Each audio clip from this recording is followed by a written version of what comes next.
Dans la mythologie grecque, un nom domine tous les autres.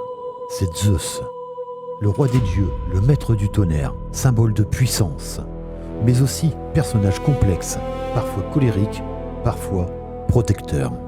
Aujourd'hui, nous allons plonger ensemble dans la légende de Zeus, l'une des figures les plus fascinantes de l'Antiquité. Avant de continuer cette histoire, si tu apprécies ce genre de contenu, n'hésite pas à t'abonner à ma chaîne et à laisser un petit pouce bleu. Ça m'aide énormément à faire grandir cette petite communauté et à te proposer encore plus de légendes et de mythes passionnants. Alors tout commence avec Cronos, un titan obsédé par une prophétie annonçant qu'un de ses enfants le renverserait. Et pour éviter ce destin, il avale chacun de ses nouveau-nés. Mais quand Rhea, sa femme, donne naissance à Zeus, elle refuse de perdre un enfant de plus. Donc, elle cache le bébé dans une grotte sur l'île de Crète et donne à Cronos une pierre enveloppée dans des langes. Trompé, le titan l'avale sans se douter de rien. Pendant ce temps, Zeus grandit en secret, nourri par la chèvre divine Amalthée et protégé par des curettes, des guerriers qui couvraient ses cris en frappant sur leurs boucliers. Devenu adulte, Zeus décide d'affronter son père.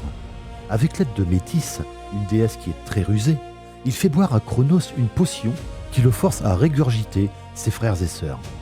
Héra, Poséidon, Hadès, Déméter et Hestia. Tous ensemble, ils décident de mener une guerre titanesque contre Cronos et les titans. Cela s'appelle la titanomagie. Après 10 ans de combat, Zeus triomphe. Les titans sont emprisonnés au Tartare et Zeus devient le souverain de l'univers.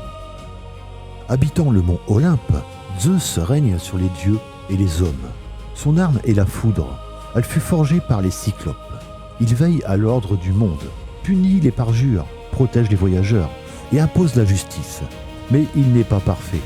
Zeus est célèbre pour ses colères, ses décisions parfois impulsives et surtout ses nombreuses histoires d'amour avec des humaines ou alors des divinités. Ces relations donneront naissance à des héros comme Héraclès, Persée ou Hélène. Zeus n'est pas seulement un dieu du tonnerre. Il incarne l'autorité, la loi, l'hospitalité sacrée et l'équilibre du monde. Son aigle, son sceptre et son trône d'or rappellent sa puissance. Mais ce qui le rend vraiment intéressant, c'est son humanité.